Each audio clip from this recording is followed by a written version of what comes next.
பாப்பாவோட பர்த்டே அன்னைக்கு காலையில் பட்டு பாவாடை, ஈவினிங் ஃப்ராக் போட்டுக்கலான்னு தான் டிசைட் பண்ணியிருந்தோம். பட்டு பாவாடைக்கு துணியை எடுத்து அதிலே ஸ்டிச் பண்ணிக்கலான்னு சொல்லிட்டு திருப்பூரில் ஃபர்ஸ்ட்டு சிவா டெக்ஸ்டைல்ஸ் தான் போனோம். அங்கே பட்டு செக்ஷனில் நிறையா சாரீஸ் பார்த்தோம். நல்லா இருந்தது. டிசைன் அண்ட் கலர் ரெண்டுமே ரொம்ப பிடிச்சிருந்தது. ஆனால் ரொம்ப பெரிய சாரியாக இருந்தது. இதில் பாப்பாவுக்கு 2 வயசு வரைக்கும் போடுற மாதிரி தைச்சாலும் மீதி துணி நிறையா வேஸ்ட் ஆகும்னு சொல்லிட்டு அங்கே நாங்கள் எடுக்காமே வந்துட்டோம். நெக்ஸ்ட்டு நாங்கள் சென்னை சில்க்ஸ் போயிருந்தோம். அங்கே 2.5 மீட்டரில் துணி காமிச்சாங்க. அதில் கம்மியாக இருந்தாலும் இந்த பர்டிகுலர் துணி எங்களுக்கு ரொம்ப பிடிச்சிருந்தது. இதில் உள்ள டிசைனும் ரொம்ப ரொம்ப பிடிச்சிருந்தது. குட்டி குட்டி யானை டிசைன் மாதிரி வந்திருந்தது.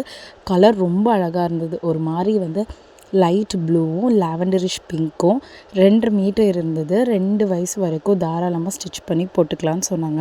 அதுலேயும் அதில் ப்ளீட்ஸ் வச்சு காமிக்கும் போது ரொம்பவே அழகாக இருந்துச்சு. பியூர் பட்டுங்கிறதுனால இதோட ரேட் 2500 வந்தது. துணி வாங்கினதுமே என்ன மாதிரி ஸ்டிச் பண்ணலான்னு நான் யோசிச்சுட்டே இருந்தேன். ஆரி ஒர்க் எப்பவும் பண்ணுறேன்னு சொல்லிட்டு ப்ரோச்சஸ் டிசைன் மினிமலாக கொடுத்தேன்.